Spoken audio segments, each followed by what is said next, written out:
बिस्मिल्लाहिर्रहमानिर्रहीम, अस्सलाम वालेकुम। मैं हूं ईसा नकवी। आज जुमरात 27 अप्रैल है जिस वक्त मैं ये वीडियो रिकॉर्ड कर रहा हूं, और जब आप ये वीडियो देखेंगे उस वक्त एग्जैक्टली या तो इमरान खान साहब चेयरमैन तहरीक इंसाफ ज़मान पार्क लाहौर से वीडियो लिंक के ज़रिए ख़िताब कर रहे होंगे या फिर करने वाले होंगे। ये ख़िताब बहुत अहम होगा क्योंकि PTI और हुकूमत के दरमियान मुज़ाकरात के पहले दौर के इख्तिताम के बाद उस वक्त तक इमरान खान साहब को उनकी मुज़ाकराती टीम यानी कि फवाद चौधरी, शाह महमूद कुरैशी और बैरिस्टर अली ज़फ़र, इनकी जानिब से ब्रीफिंग दी जा चुकी होगी कि हुकूमत ने उनसे किस किस्म के मुज़ाकरात किए हैं, क्या बातचीत की है। और आज इमरान खान साहब की जो गुफ्तगू है उस गुफ्तगू में इजहार होगा और आपके सामने आइंदा का मंजरनामा जो है वो वाज़े हो जाएगा। इस वीडियो में बहुत अहम तफसीलात आपके सामने रखनी है कि जो एतमाद का वोट वज़ीर आज़म शहबाज शरीफ की तरफ से लिया गया है उसके फ़ौरन बाद उन्होंने क्या गुफ्तगू की। जो एतमाद के वोट के लिए तहरीक पेश की गई बिलावल भुट्टो ज़रदारी की तरफ से, वो एतमाद की तहरीक सिर्फ नहीं थी, उसमें जो अल्फाज हैं वो अल्फाज बहुत अहम हैं। एतमाद का वोट लेने के बाद शहबाज शरीफ साहब ने क्या गुफ्तगू की और क्या इस एतमाद के वोट के बाद मामला ख़त्म हो गया, क्योंकि लकीर खींच दी गई है। बहुत ही अहम होगा कल का दिन भी, और इसके हवाले से तफसीलात के ऊपर आने से पहले जो सदीक जान साहब हैं उन्होंने ख़बर दी है, और वो ख़बर यह है कि जो PTI की मुज़ाकराती टीम है उसने 3 शराइत सामने रखी हैं हुकूमत की तरफ से। इसहाक डार मौजूद थे, नवीद कमर मौजूद थे, यूसुफ रज़ा गिलानी, दीगर लोग आपने देखा होगा, वो फुटेज सबके सामने है। ये लोग वहाँ पर मौजूद थे। जो 3 शराइत सदीक जान साहब बता रहे हैं कि पाकिस्तान तहरीक इंसाफ ने सामने रखी है, उसमें एक है जनाब कि मई में, यानी कि चंद रोज़ के बाद, अगले 10-15 दिन में, 20 दिन में कोई भी एक तारीख़ तय कर ली जाए और उस तारीख़ पर कौमी असम्बली और 2 सूबाई असम्बलियाँ यानी कि बलूचिस्तान और सिंध असम्बली ये तहलील कर दी जाए। यह है शर्त नंबर 1। शर्त नंबर 2 है कि जो आइनी वायलेशन हो चुकी कि पंजाब और खैबर पख्तूनख्वा की असम्बलियाँ जनवरी के वस्त में तहलील होने के बाद 90 दिन की डेडलाइन गुजर चुकी, इसको वन टाइम यानी कि एक वक्त के लिए आइनी तरमीम उसके लिए की जाए, जिसका इतलाक़ हो कि ये जनाब वायलेशन हो गई है और इसको कॉन्स्टिट्यूशनल कवर फराहम कर दिया जाए, ताकि ये जो मिसाल बन गई है ये मिसाल मुस्तकबिल में इस्तेमाल ना हो सके। और इस आइनी तरमीम के लिए इस वक्त जो आदाद शुमार हैं वो आदाद शुमार ये मेरे सामने मौजूद हैं। कुल जो मेंबरान हैं कौमी असम्बली में वो 218 है, जिसमें 181 मेंबरान जो हैं वो हुकूमत के और 37 अराकीन जो हैं वो बनते हैं अपोजिशन के। और जो हुकूमती अराकीन हैं उसमें से एक मुफ्ती अब्दुल शकूर साहब, वो कार हादसे में आपने देखा कि शाराए दस्तूर पर वफ़ात पा गए, इंतकाल हो गया उनका। तो इस वजह से अब 217 अराकीन मौजूद हैं, और कोई भी आइनी तरमीम करने के लिए 2/3 मेजॉरिटी, 2/3 अक्सरियत दरकार होती है। कुल मिलाकर 342 अराकीन के ऊपर मुश्तमिल ये हाउस है, और आइनी तरमीम करने के लिए 228 अराकीन की हिमायत और उनका वोट दरकार होगा, जो मौजूद नहीं है। और उसके लिए पाकिस्तान तहरीक इंसाफ ने ये कहा है कि हम इस बात पर एग्री कर रहे हैं, ये आइनी तरमीम अगर करनी है, इस आइनी तरमीम के लिए हमारे इस्तीफ़े वापस लेने होंगे, हम दोबारा ऐवान का हिस्सा बनेंगे, सिर्फ 1 पॉइंट एजेंडा पर बनेंगे, वो इस आइनी तरमीम के लिए होगा। और तीसरी शर्त जो तहरीक इंसाफ ने सामने रखी है वो ये कि जुलाई के महीने में पूरे मुल्क में आम इंतखाबात की तारीख़ जो है उसका तयन कर लिया जाए। अब इसके ऊपर जो है वो बड़ा इम्पॉर्टेंट होगा कि क्या पाकिस्तान तहरीक इंसाफ ने जब ये तजवीज़ सामने रखी तो हमारे ज़राए हमें ये बताते हैं कि जो हुकूमती टीम है, इसहाक डार और ये दीगर लोग, इनको मौलाना की तरफ से तो साफ जवाब दे दिया गया था। उन्होंने तो एक प्रेस कॉन्फ्रेंस की कि हम किसी सूरत राज़ी नहीं हैं मुज़ाकरात के लिए, और जो मशावरत का अमल है इंतखाबात की तारीख़ के हवाले से ये सियासतदानों का नहीं, इलेक्शन कमीशन का काम है। और उन्होंने वही रवायती तनकीद की इमरान खान साहब पर, उसी की बुनियाद पर उन्होंने कहा कि हम तो जनाब ये सेनेट में होने वाले मुज़ाकरात का हिस्सा नहीं बन रहे। तो मैंडेट जो है मुकम्मल तौर पर इत्तेहादी जमातों का हुकूमती टीम के पास मौजूद नहीं था। अब हुकूमती टीम जो है वो बाकी जो अपने इत्तेहादी हैं उनके जो लीडर्स हैं उनके साथ मशावरत करेंगे, उनको बताएंगे तहरीक इंसाफ ये शराइत सामने रख रही है, और कल यानी कि जुमे के रोज़ 3 बजे मुज़ाकरात का दूसरा दौर पार्लियामेंट हाउस इस्लामाबाद में होगा, जिसमें आपके सामने बड़ी हद तक सूरत हाल वाज़े हो जाएगी। क्योंकि आज जो चीज़ें सामने आई हैं उसमें मुज़ाकराती टीम ने पाकिस्तान तहरीक इंसाफ की बाहर निकल कर मीडिया मीडिया से बड़ी मुख्तसर गुफ्तगू की और मुख्तसर गुफ्तगू में उन्होंने सिर्फ आप समझें कि जो नॉर्मल ऑलरेडी जो इंफॉर्मेशन डोमेन में चीज़ें मौजूद थीं वही दोहराई, कोई सवाल लेने से गुरेज किया। अब ये ब्रीफिंग के बाद देख लेते हैं कि अब इमरान खान साहब इस पर क्या मौक़िफ़ रखते हैं। अब आ जाते हैं अपनी मेन स्टोरी की तरफ कि कौमी असम्बली से जो एतमाद का वोट है बड़ा टेक्निकल मामला है। ये किस वक्त लिया गया है?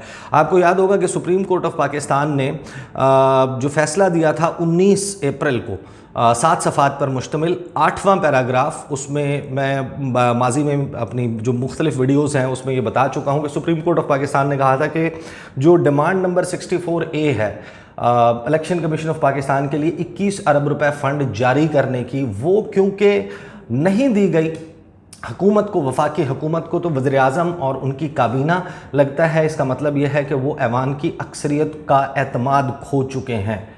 तो अब जो आज 27 अप्रैल रात 11:59 के बाद जो सेकंड्स वाली सुई है वो अगले हिस्से पे जाएगी तो 28 अप्रैल शुरू हो जाएगी। 28 अप्रैल तक इन्होंने फ़ंड्स जमा करवाने। तो टेक्निकली गवर्नमेंट ने खेला ये है कि 26 अप्रैल को इन्होंने दोबारा से वो मामला 21 अरब रुपए इलेक्शन कमीशन ऑफ पाकिस्तान को जारी करने का वो कौमी असम्बली के सामने रखा, उसको मुस्तरद करवाया, उसकी बुनियाद पर एक ख़त लिखा स्पीकर कौमी असम्बली राजा परवेज़ अशरफ ने कि हम आपके फ़ैसले को ही नहीं मानते, हम तो 4-3 के फ़ैसले को मानते हैं, आपके 3-2 के फ़ैसले का कोई बाइंडिंग इफ़ेक्ट मौजूद नहीं है।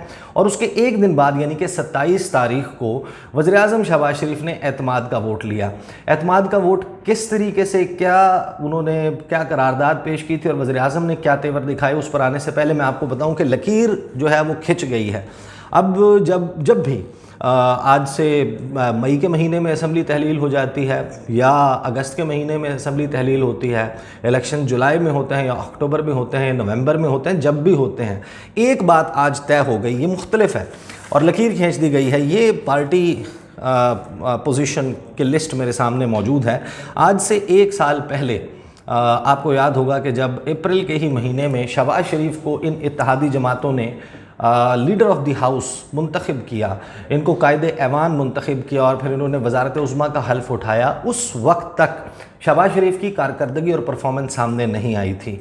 ये एक इत्तेहाद जो है वो मौजूद था। इस इत्तेहाद ने जिस तरीके से परफॉर्म किया वो 1 साल अब गुज़र चुका। 1 साल के बाद आज एतमाद का वोट देने का मतलब बिल्कुल मुख्तलिफ है। इसका मतलब ये है कि पाकिस्तान मुस्लिम लीग नवाज़, इसके 85 अराकीन, पाकिस्तान पीपल्स पार्टी पार्लियामेंटेरियंस के 58 अराकीन, पीपल्स पार्टी मुकम्मल तौर पर शरीक है, मुत्तहिदा मजलिस अमल पाकिस्तान 13, मुत्तहिदा कौमी मूवमेंट पाकिस्तान 7, बलोचिस्तान अवामी पार्टी 5, बलोचिस्तान नेशनल पार्टी 4, मुस्लिम लीग काफ 3, अवामी नेशनल पार्टी 1, जमहूरी वतन पार्टी 1 और इंडिपेंडेंट आज़ाद अराकीन 4।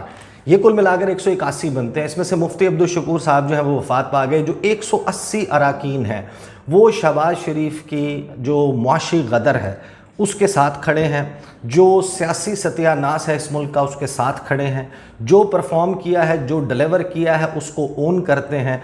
अब ये नहीं हो सकता कि इलेक्शंस का ऐलान होने के बाद इंतखाबी मुहिम में जाकर ये सियासी जमातें हमें बताएं कि हमारी तो कुट्टी हो गई है, हम तो ज़िम्मेदार नहीं हैं। शहबाज शरीफ जो है वो चला रहा था इकॉनमी के मामलात, या इसहाक डार चला रहा था पीपल्स पार्टी। अब ये कहने का जवाज़ आज के बाद खो चुकी है, क्योंकि इस 1 साल में जो कुछ हुआ, आज वज़ीर-ए-आज़म शहबाज शरीफ को एतमाद का वोट देने का मतलब ये है कि आप उसकी ओनरशिप लेते हैं, आप उसमें बराबर के शरीक हैं। अगर ये जुर्म था तो आप शरीक जुर्म हैं, अगर ये कोई बहुत अच्छा काम था तो उस अच्छे काम में आप शरीक हैं। फ़ैसला पाकिस्तान के अवाम ने करना होता है। एजेंडा ज़ाहिर है कि अपने नाकामियों का और अपनी कामयाबियों का सिला पाकिस्तान तहरीक इंसाफ ने अवाम पाकिस्तान से लेना है, और यही मामला जो है वो PDM के इत्तेहाद के साथ है। अब ये इत्तेहादी जमातें, जो कहा जाता था कि जंपिंग द शिप, कि जनाब हम अपना खुला ले लेंगे, हमारी तलाक हो जाएगी, हम 3 महीने ऐसे बफर के गुजारेंगे कि पाकिस्तान पीपल्स पार्टी का कैंडिडेट, अब या तो पीपल्स पार्टी के कैंडिडेट्स को मुस्लिम लीग नवाज़ को पंजाब में एडजस्ट करना होगा, नून के कैंडिडेट्स को कहीं और एडजस्ट करवाना होगा, इन सबको एक दूसरे के लोगों को एडजस्ट करना होगा। ہوگا یا پھر ان کو مل کر الیکشن لڑنا ہوگا. اگر یہ علیحدہ علیحدہ الیکشن لڑتے ہیں تو اس صورت میں اس بات کو سمجھنے سے قاصر ہوں کہ قمر زمان گائرہ کے خلاف جس وقت پاکستان مسلم لیگ نواز چودھری جعفر اقبال کو کھڑا کرے گی یا کسی اور کینڈیڈیٹ کو کھڑا کرے گی تو یہ دونوں ایک دوسرے کے خلاف کیا تقاریر کریں گے؟ کیوں کہیں گے قمر زمان گائرہ کہ میں بہتر ہوں چودھری جعفر اقبال مسلم لیگ نواز کے کینڈیڈیٹ سے کیونکہ مسلم لیگ نواز نے فلاں فلاں کام کیا اور میں یہ کام کرتا ہوں، میرا ایجنڈا. تو یہ ایک بڑی انٹرسٹنگ سچویشن ڈیولپ ہو گئی ہے. آج جس وقت اعتماد کے ووٹ کے لیے تحریک پیش کی بلاول بھٹو زرداری نے، وہ بڑے انٹرسٹنگ الفاظ میں تھی. بلاول بھٹو زرداری نے کیا کہا؟ انہوں نے کہا کہ پاکستان کا ایوان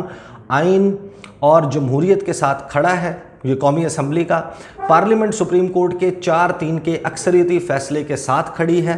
قومی اسمبلی شہباز شریف پر وزیر اعظم کی حیثیت سے پورے اعتماد کا اظہار کرتی ہے. اس کے بعد جناب یہ ووٹنگ کا سلسلہ ہوا، 180 ووٹ جو ہے کہا جا رہا ہے کہ وہ وزیر اعظم شہباز شریف کو پڑ گئے اور اس کے بعد انہوں نے راجہ ریاض صاحب کا بھی جا کر اپوزیشن کی جو لیڈر کی نشست ہے وہاں پر جا کر ان کا شکریہ ادا کیا. جو شہباز شریف نے گفتگو کی ہے وہ یہ ہے کہ جناب 1 پوائنٹ ایجنڈا ہوگا پاکستان تحریک انصاف سے مذاکرات کا، اور انہوں نے یہ کہا کہ 3 رکنی بینچ کا فیصلہ نہیں 4-3 کا فیصلہ مانتے ہیں. آج قانون کے بارے میں وہ جو Supreme Court practice and procedure bill تھا جس کے اوپر 2 مئی تک عمل درآمد روکا ہوا ہے 8 رکنی بینچ نے سپریم کورٹ کے، اس کے حوالے سے انہوں نے کہا کہ آج قانون کے بارے میں کہہ دیا ہے کہ وہ قانون جامد رہے گا. یہ سینہ زوری ہے، پارلیمان کی آئینی حیثیت کو چیلنج کیا جا رہا ہے. پارلیمان کے اختیار کو دنیا کی کوئی طاقت نہیں چھین سکتی. پارلیمان کی قرارداد کے ساتھ کھڑے ہیں. میں اس پارلیمان کا حصہ ہوں اور آپ کے ساتھ کھڑا ہوں. اگر مجھے گھر بھجواتے ہیں تو 1000 بار جانے کو تیار ہوں. انہوں نے کہا کہ ہمیں مذاکرات کا کہا گیا، ہمارے پاس تو سوٹی بھی نہیں، ہم بات چیت کرنے کے لیے تیار ہیں. تحریک انصاف کو مشورہ کر کے مذاکرات کی دعوت دی. ہمارے اتحاد میں ایسی جماعتیں ہیں جو جائز موقف رکھتے ہیں، سخت موقف رکھتے ہیں، اور ہم نے ان کو قائل کیا. 1 پوائنٹ ایجنڈا ہوگا پورے ملک میں 1 دن اور شفاف انتخابات. یہ ہے وہ 1 پوائنٹ ایجنڈا جس پہ وہ یہ کہتے ہیں کہ ہم مذاکرات کریں گے. اب کچھ لائنز جو ڈرا ہو گئی ہیں، جو لکیر جو ہے وہ کھینچ دی گئی ہے، وہ بڑی واضح ہے کہ اب یہ جمعرات والے دن جو سیشن ہے اس کے بعد کسی شک اور کسی شبے کی گنجائش نہیں رہی. عوام کے لیے بھی غالباً یہ معاملہ آسان ہو گیا ہے کہ اب پاکستان تحریک انصاف کا کچا چٹھا، ان کی پرفارمنس اچھی تھی، بری تھی، بیانیہ اچھا ہے برا ہے وہ سامنے ہے، اور یہ سب ایک کشتی کے سوار. پہلے تو پھر کوئی کنفیوژن کریٹ ہو سکتی تھی، لیکن یہ بہت اہم ترین اجلاس تھا جس نے کم از کم یہ واضح کر دیا کہ 1 سال کے بعد بھی متحدہ قومی موومنٹ وہ جو آپ کو جو ہے وہ ناراض ہوتی ہوئی نظر آتی ہے کہ جناب ہم تو ناراض ہو گئے ہیں، ہم تو اس کام کے لیے آئے تھے، وہ کام پورا نہیں ہوا، فلاں کام نہیں ہوا، انہوں نے فنڈز نہیں جاری کیے، مردم شماری میں ہماری باتیں پوری نہیں ہوئی، ہم تو اس ایجنڈے کے لیے آئے تھے. وہ مینگل صاحب، وہ جناب بلوچستان عوامی پارٹی باپ، یہ سارے لوگ شہباز شریف کے ساتھ کھڑے ہیں اس معاملے پر. دیر از نو ڈاؤٹ اباؤٹ اٹ. تو انتخابی جو ہے وہ مارکا وہ بڑا انٹرسٹنگ ہوگا. لیٹس سی کہ عمران خان صاحب کیا بات کرتے ہیں. عمران خان صاحب کی گفتگو کے اوپر انشاءاللہ اپنا تبصرہ ضرور رکھوں گا، اور جیسے سپریم کورٹ آف پاکستان سے ان رائٹنگ ریٹن آرڈر آ جاتا ہے وہ انٹرسٹنگ ہوگا. آج یعنی کہ جو اب دن شروع ہونے والا ہے 28 اپریل جمعہ کا دن اہم ہوگا سپریم کورٹ آف پاکستان میں، جب یہ بتایا جائے گا ان چیمبر سماعت کرتے ہیں، نئی کاز لسٹ جاری کر کے سمن کیا جاتا ہے، توہین عدالت کے نوٹس ہوتے ہیں، نہیں ہوتے 21 ارب روپے جاری نہ کیے جانے پر. یہ آنے والے وقت میں دیکھنا ہوگا. Very interesting Times ahead. انشاءاللہ اس پر تبصرے کا اور خبریں آپ کے ساتھ شیئر کرنے کا سلسلہ جاری رہے گا. انشاءاللہ اگلی ویڈیو میں ملاقات ہوتی ہے. مجھے اجازت دیجیے. اللہ حافظ.